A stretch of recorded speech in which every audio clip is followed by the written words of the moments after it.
Assalamualaikum warahmatullahi wabarakatuh. Hai semuanya, selamat datang di kota Yogyakarta. Jika Bandung diciptakan ketika Tuhan tersenyum, maka tidak berlebihan jika Yogyakarta diciptakan ketika Tuhan sedang jatuh cinta. Dan jika Bandung bukan hanya sekedar geografis yang melibatkan perasaan ketika sunyi, maka Yogyakarta jauh lebih dari itu.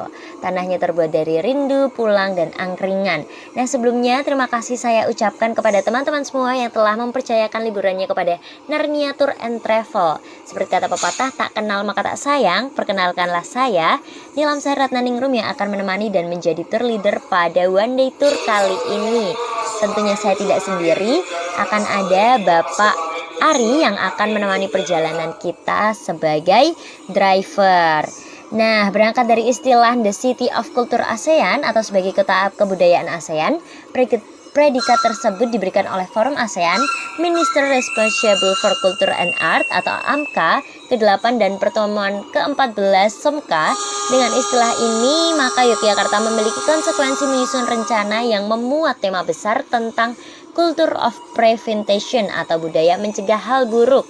Apabila dikaitkan dengan Yogyakarta sebagai the center of Java, sebagai perspektif dari sisi pariwisata yang memuat eksistensi kebudayaan, filosofi, dan keharmonisan antara manusia dan alam, maka dapat dikatakan bahwa potensi wisata di Yogyakarta sendiri sangat besar dan masif.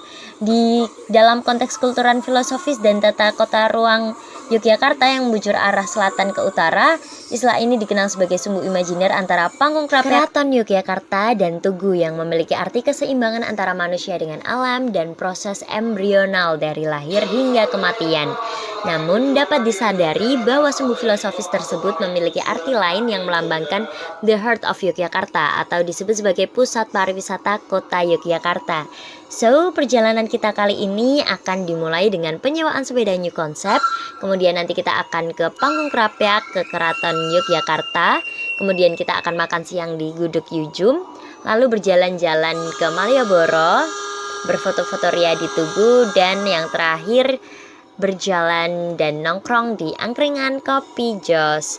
Nah, tanpa basa-basi lagi, kita bisa berdoa terlebih dahulu. Berdoa dimulai, berdoa selesai, so langsung saja, let's go. Nah teman-teman, kali ini kita sedang berada di Jalan Malioboro dan nanti malam kita akan berbelanja dan menikmati suasana Jogja di sini.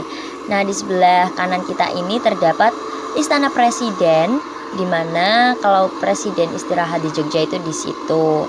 Kemudian lurus itu ada Keraton Yogyakarta yang nanti juga akan kita datangi setelah penyewaan sepeda dan ke Panggung Krapyak.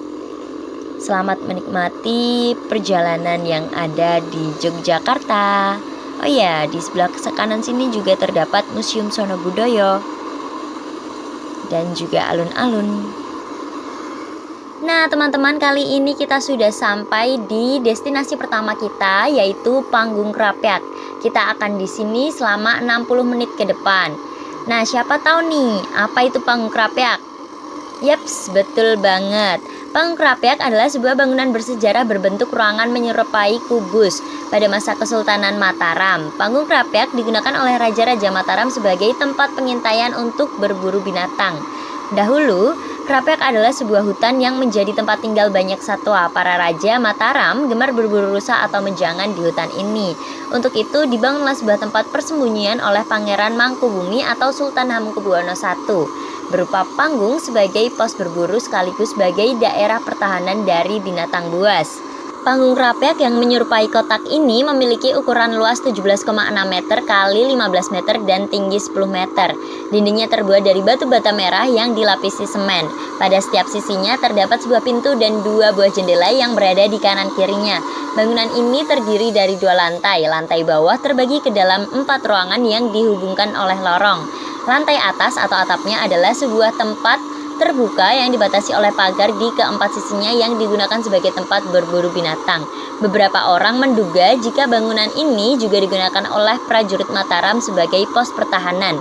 Konon, dari tempat ini gerakan musuh dari arah selatan bisa dipantau sehingga bisa memberikan peringatan kepada keraton jika ada bahaya. Nah, teman-teman, di sekeliling ini juga rada riskan ya, karena berupa jalan raya, tapi tidak apa-apa. Buat teman-teman boleh banget nih menikmati atraksi seperti pergi ke makam, berfoto ria, atau hanya jalan-jalan saja. Nah, kita akan berkumpul di sini lagi sampai jam 9.50 ya. Dan melanjutkan perjalanan ke destinasi berikutnya. Nah, ini boleh nih foto-foto dulu. Oke.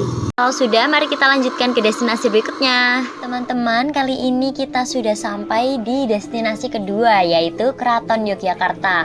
Nanti perjalanan kita kali ini akan melewati Gumaton, yaitu Tugu Malioboro dan Keraton, yang merupakan nilai jual yang dicap sebagai Trademark of Yogyakarta atau simbolis utama dari pariwisata, perdagangan, pemerintahan, sejarah, dan sumber mata pencaharian. Di dalam kompleks Gumaton terdapat beberapa pilihan pariwisata seperti kompleks perbelanjaan Malioboro, kompleks Tugu, dan kompleks pemerintahan dan pusat sejarah Keraton Ngayogyakarta Hadiningrat. Namun karena perjalanan dimulai dari selatan sesuai garis sumbu linear dan selaras dengan filosofinya, perjalanan kali ini akan dilanjutkan ke Keraton Yogyakarta. Kita akan berada di keraton selama 60 menit. Keraton Yogyakarta menjadi salah satu objek wisata di Provinsi DIY sebagai kompleks keraton juga kini dijadikan sebagai museum yang menyimpan berbagai koleksi kesultanan, termasuk berbagai cenderamata pemberian raja-raja di Eropa, replika pusaka keraton, dan gamelan yang semuanya bersejarah. Keraton Yogyakarta merupakan ikon dari pariwisata yang ada di Yogyakarta karena keunikannya. Para sultan dan keluarganya tinggal di dalamnya. Selain menjelajah keraton, kita juga dapat merasakan atraksi budaya yang menarik lainnya seperti menikmati musik gamelan dan wayang golek, melihat pertunjukan wayang orang, serta pameran benda-benda kuno, dan juga pastinya berfoto-foto yang di spot Instagramable banget. Jelajah keraton ini akan kita lakukan selama 1 jam, sehingga pada pukul 11.40 wisatawan sudah berkumpul di parkiran sepeda untuk bersiap-siap berjalan bersama menuju ke Jalan Malioboro sambil melewati titik 0 km serta menikmati indahnya ke kota Yogyakarta. Oke, tapi kita harus makan dulu di Gudeg Yujum. Yuk, let's go!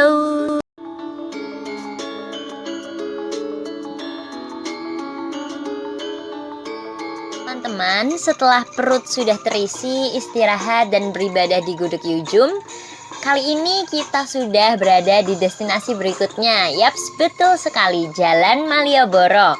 Memang banyak sekali destinasi wisata yang menarik di Yogyakarta. Salah satunya juga Jalan Malioboro. Jalan sepanjang 2,5 km yang membentang dari Tugu Yogyakarta sampai kantor pos Yogyakarta ini emang gak pernah sepi dari wisatawan setiap harinya. Jalan Malioboro berada dekat sekali dengan keraton dan disebut sebagai salah satu titik garis imajiner yang menghubungkan antara Pantai Parangtritis dan Gunung Merapi. Dahulu, jalanan ini hanyalah jalan biasa yang sepi dengan banyak pohon asam di tepinya. Jalan Malioboro dahulu hanya dilewati oleh orang yang ingin ke Keraton Benteng Frederick atau ke Pasar Beringharjo. Jalan Malioboro selalu berhasil menarik wisatawan yang datang ke kota Yogyakarta. Seolah menjadi semacam pusat oleh-oleh khas Yogyakarta, para wisatawan bisa menemukan beragam souvenir, mulai dari kaos, batik, belangkon, sandal, kerajinan tangan, sampai bakpia patok dan yangko yang merupakan jajanan khas Yogyakarta. Dan kali ini teman-teman bisa lebih santai dalam berbelanja karena kita memberikan waktu 2 jam. Karena tadi sepedanya sudah kita parkirkan, kali ini kita menjelajah Malioboronya dengan berjalan kaki. Waktu yang diberikan ini sesuai dengan panjangnya Jalan Malioboro yang cukup panjang, sehingga teman-teman tanpa khawatir tertinggal rombongan dan lebih luasa memilih ataupun menego barang yang ingin dibeli. Dan tetap jaga barang bawaan Anda dan juga hati-hati karena Malioboro ini memang ramai. Terima kasih. Teman-teman, kali ini kita sudah berada di Tugu Pal Putih atau biasa disebut Tugu Gologilik. Tugu Yogyakarta adalah sebuah tugu atau menara yang sering dipakai sebagai simbol dari kota Yogyakarta. Tugu ini dibangun oleh Hamengkubuwono pertama. Tugu ini terletak di perempatan Jalan Jenderal Sudirman dan Jalan Pangeran Mangkubumi. mempunyai nilai simbolis dan merupakan garis yang bersifat magis menghubungkan Laut Selatan, Keraton Yogyakarta, dan Gunung Merapi. Pada saat melakukan meditasi, konon Sultan Yogyakarta pada waktu itu menggunakan tugu ini sebagai patokan arah menghadap puncak Gunung Merapi. Tugu ini sekarang merupakan salah satu objek pariwisata Yogyakarta dan sering dikenal dengan istilah Tugu Pal Putih. Nah, di dalam perkembangan Tugu Yogyakarta sering digunakan sebagai rekreasi.